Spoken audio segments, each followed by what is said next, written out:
Yun po yun. Wag, brother, so wag mong sabi ang sinungaling ako, wag mong sasabi kasi di ako sinungaling. Kaya kung wala kang mairebat, wag yung ay sinungaling yan. Hindi po, di na po valid yung ano na yan, no. Nasasabihan mo akong sinungaling. Kasi unang-una ayaw ko rin sa sinungaling. Mas pipiliin ko pang tanggapin ang pagkakamali ko kaysa magsinungaling ako sa hindi ko ginawa. Ano? Kaya yun, ang dami po, dami kong kumbaga adjustment na ginawa para siyempre matulungan siya para kasi may baby po, may anak. Ano?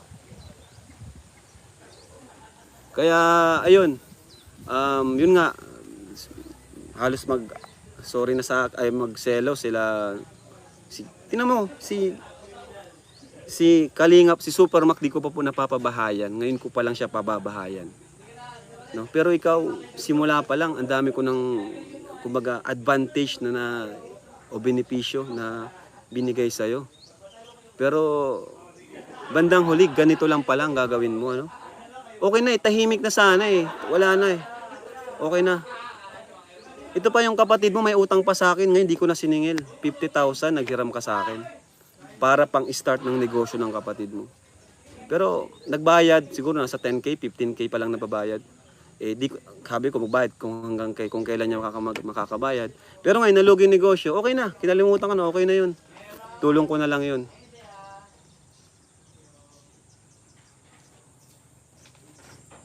Ayan. So, yun po, story time po ito. At, ayan, sasabihin niyan, sigurado po, sabihin niyan, sinungaling na naman ako. Kahit tanungin niyo po yung mga kasama ko. Lalo yung mga nauna, sila David, ayan, sila Edu. Ay, si Dan, di pa masyado. Wala pa si Dan. Kuya Jason, kilala niya po yan, kilala po yan. Ayan pa, sa pagbablog, ikaw yung, sunod kay Kuya Jason, ikaw yung pangalawang talagang may mga rin eh, kumbaga, may advantage kumpara kay na Edu, David, sinasamahan ka pa ni Edu tuwing minsan inayang pa kitang mag-live habang nagta-travel tayo, ay mag-vlog, yan, inayang kita mag-vlog, sige mag-vlog ka para may kitain ka dyan, yan, ako po, ganun po kasi akong leader, sabi ko, hinahayaan ko lang, pero pag yung feeling ko may mali na, saka po ako nasabi, pero hanggat maaari, nasabi ko, sige, okay yan, kino-consider ko po yun kasi inisip ko yung pangangailangan. Kaya yun, sayang po talaga ang dami nito ni Brother Roseng supporters noon. 80,000 na mukbang lang po siya, makain mukbang. Sinasamahan siya ni Edu. Si Edu, mabait si Edu. Kahit pauwi na si Eds, masabi siya, Eds, samahan muna ako, mamukbang tayo. Wala yan. Sasamahan siya ni Eds. Wala yung kapalit, wala yung bayad. Minsan si David kasama niya. Minsan nga ako nakasama niya rin sa mukbang niya. Yun po, kaya naisip ko, saan ako nagkulang dito sa taong to? Kaya nagkagulo dahil sa pagkakamali niya rin. Ito pa, bago siya umalis, may suggestion ako sa kanya. Sabi ko, Brother Jose, huwag kang umalis, mag-scouter ka na lang sa akin. Kung gusto mo na solo ka. Ayan po, siguro di pa po ito alam nung iba, o di ko pa ito nasasabi. Sabi ko, Brother Jose, mag-scouter ka na lang sa akin kasi mababash ka niyan. Pag nag-solo ka, ang daming basher nun. Nababash na ako noon, nung time na yon, di pa naman siya totally umaalis. Nababash na ako noon, ang dami ng basher. Pero ako inisip ko pa rin yung namin yung samahan namin. Sabi ko, huwag kang umalis, mag-scouter ka na lang kung gusto mong mag-solo para may time ka sa pamilya mo. Pero ito yung sinabi niya, nabanggit sa akin na ni Ian napanood niya. Ang sabi daw, parang binabaan ko daw yung ranggo kung gagawin siyang scouter. Pambira, kailan nagkaroon ng ranggo dito sa Walang ranking dito sa Kalingap. Tulong-tulong, sama-sama. Yun po, halos lahat po ng binigay ko sa kanya ng ikabubuting option na desisyon sa kanya. Pero hindi, yun po kasi, matigas po kasi ng ulo. Hindi niya ako sinunod. Yun po ang problema sa kanya, matigas po talaga ang ulo. As in po. Kaya nung una po talaga, bago ko tanggapin, nagdadalawang isip na rin talaga ako nun. Kung anuhin ko. Pero siyempre si Mama, inaanak din niya ni Papa eh. Second cousin ko, inaanak ni Papa. Siyempre, andyan na tinanggap. Pumunta na siya, kinuha ko na rin. Kinuha ko na rin po, wala nang magagawa. Pero hindi siya ako talaga yung nag-invite, kagaya kay Ian, kay Edu. Ako talaga yung nagsabi na, punta ka dito. Ayan. Pero nung una, wala po talaga masabi kay Brother Jose. Masipag man po talaga, pero di ko lang alam kung bakit nagkaganon. Sabi pa niya, hindi siya padadala sa sponsor, yun ang sabi niya. Hindi ako padadala dyan sa sponsor. Kasi ang sponsor, Sa una lang yan. Ayan, nangyari po sa kanya. Di ba? Ang sponsor sa una lang naman talaga eh. Piliin mo kasi yung relasyon natin, yung samahan natin. Huwag pera, pera, pera. Huwag yung puro pera, no? Naniwala sa sponsor. Kahit anong sabihin mo, kahit baliktarin natin ang mundo, nagpadala ka sa sponsor. Yun ang totoo. Kasi hindi lalakas ang loob mo kung walang sponsor. Hindi lalakas ang loob mo umalis sa akin. Ano? Sigurado po yan. Ayan, sana mapanood ito ng mga nambabasa para alam nyo po yung mga ginawa ko para kay Brother Jose. Ano? At sa lahat po ng team, di lang sa kanya, lahat po ng pwede kong maitulong, tinutulong ko. Sa totoo lang po ngayon, hindi ko na po sasabihin kung sino, meron pong may hiram sa akin, 600,000 po. Ang laki.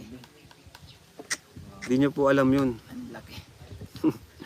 Pero hindi ko siya kinukulit kasi alam ko yung kanyang pinagdaanan na halos magpakamatay na siya kasi nalulong siya sa online sabong. Oo, malapit din siya sa akin.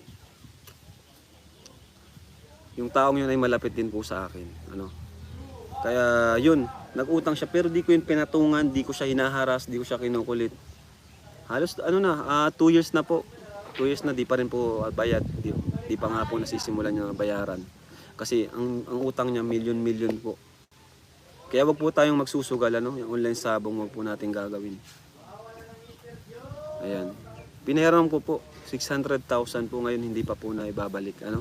Pero okay lang po sa akin kasi malapit siya sa akin at may tiwala naman ako sa kanya. Hindi naman niya ako, kumbaga di man niya ako tinatakbuhan, nag-uusap pa rin kami. Ayan, at sabi naman niya, magbibigay na siya ngayong buwan siguro, next month. Yun. Di niyo po alam ang mga nangyayari dito, mga viewers, mga supporters ni Brother Jose, yung mga nagsasalita, no? Mga negative about sa amin. Di niyo po alam ang tunay na nangyayari, wala po kayo dito. Di niyo po alam.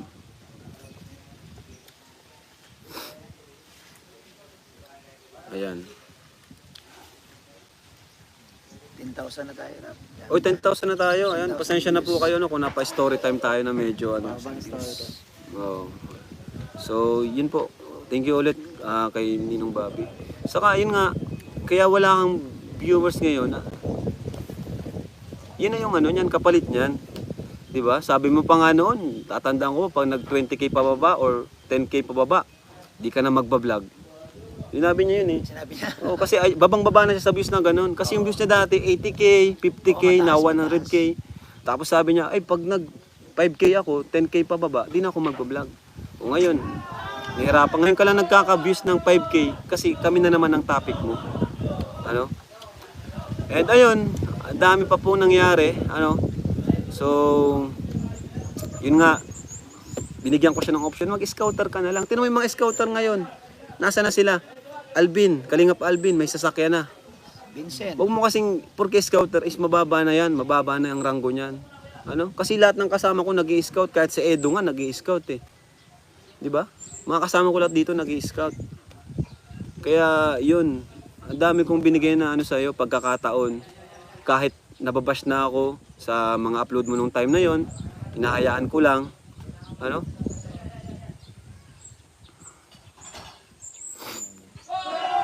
Yan po ang totoo niyan mga kalingap. Hindi po ako nasisinungaling. Kahit tanongin niyo po ang mga nandito. Ano?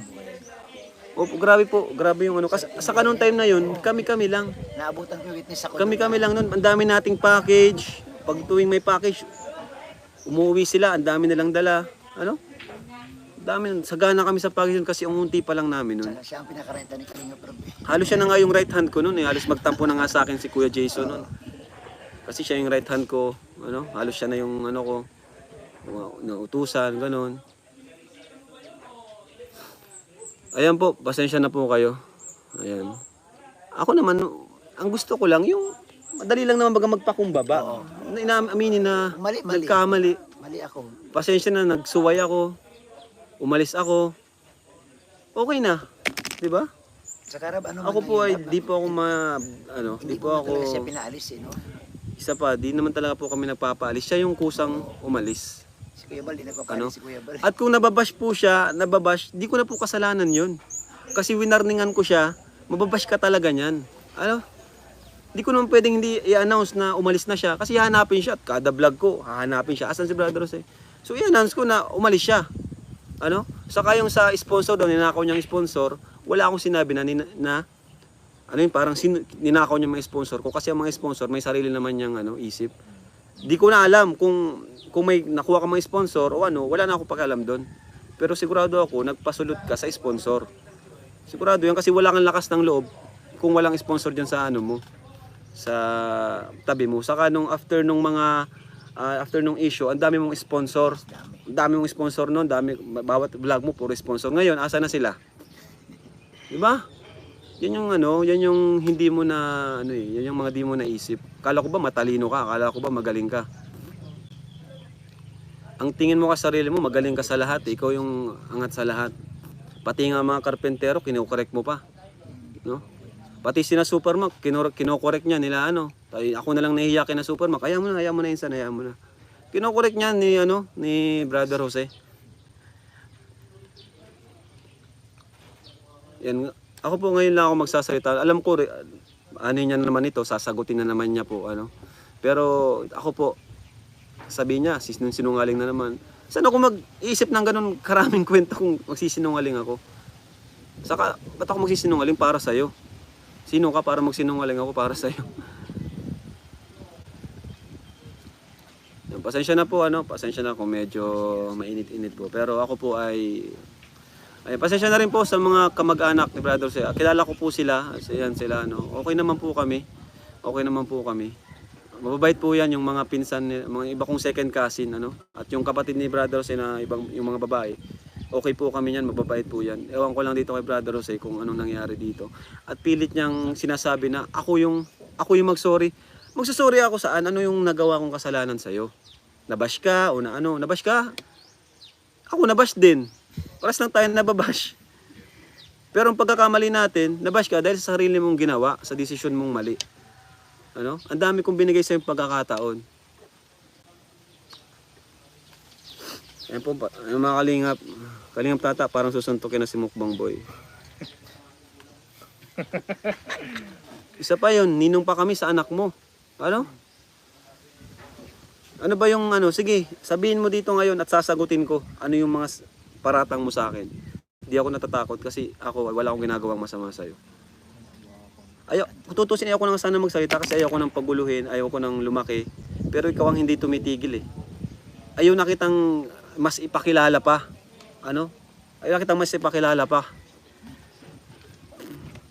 Kaso wala di ka tumitigil.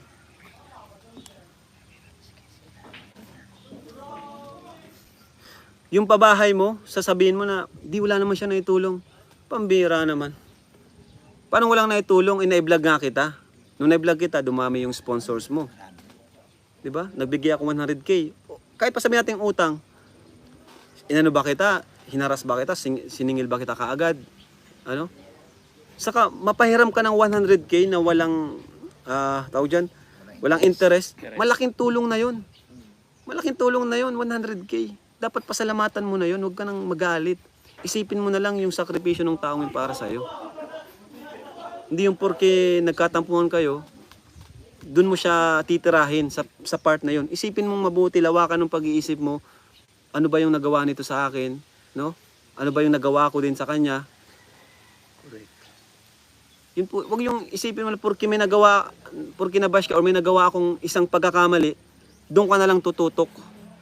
Doon ka na lang, yun na lang tutumbukin.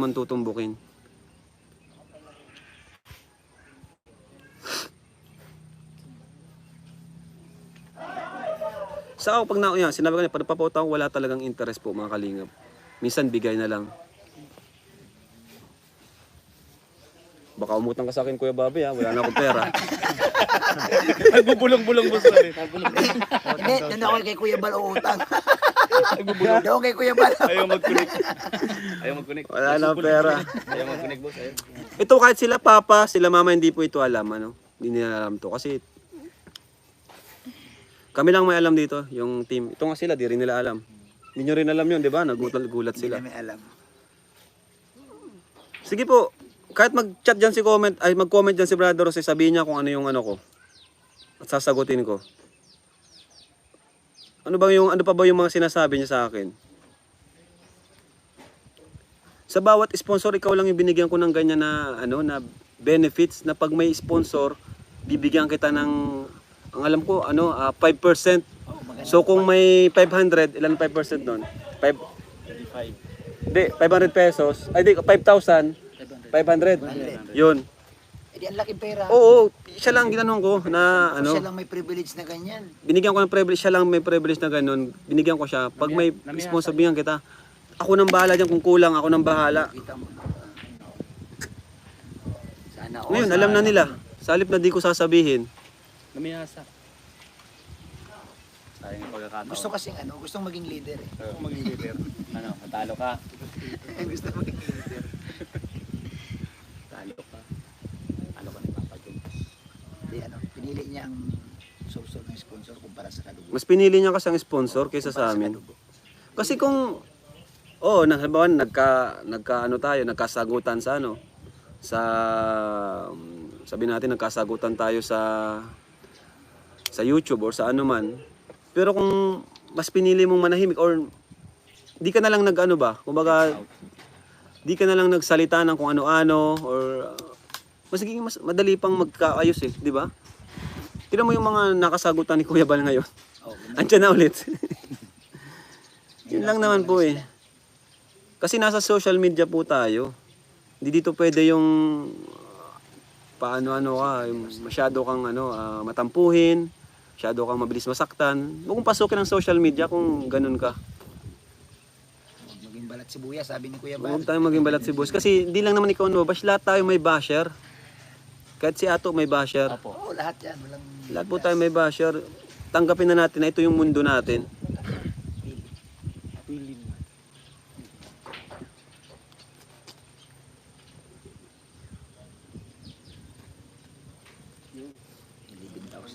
Salamat. 11K. 11K. Sabi ni Brother si Pogi ka daw. Uy, salamat.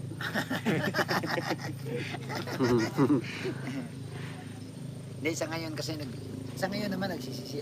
Hindi man niya aminin, nagsisisi siya. Yun lang naman Totoo. Yun lang naman ang Nang bro, kasi dumaan talaga siya bro. Ganda ng buhay niya, panahon ni Kalinga pa. Nakita ko ngayon. Oo. Dumating kami sa Dait, kasi kasama siya. Snabiro pa naman yan sa aming mga bago.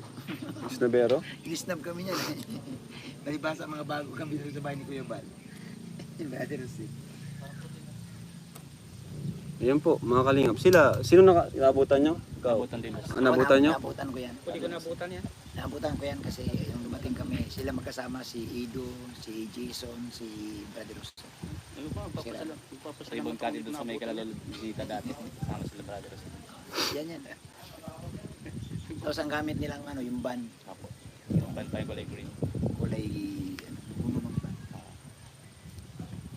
Kasi yung iba po kasi di naman talaga alam yung mga totoong nangyari, lalo na yung mga nangbabash sa amin doon sa comment section niya, yung mga supporter niya. Di po nila alam Ngayon, alam nyo na po.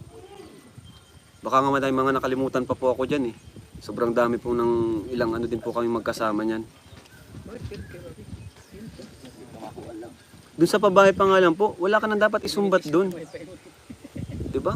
Matulungan ka lang, okay na, magpasalamat na lang tayo.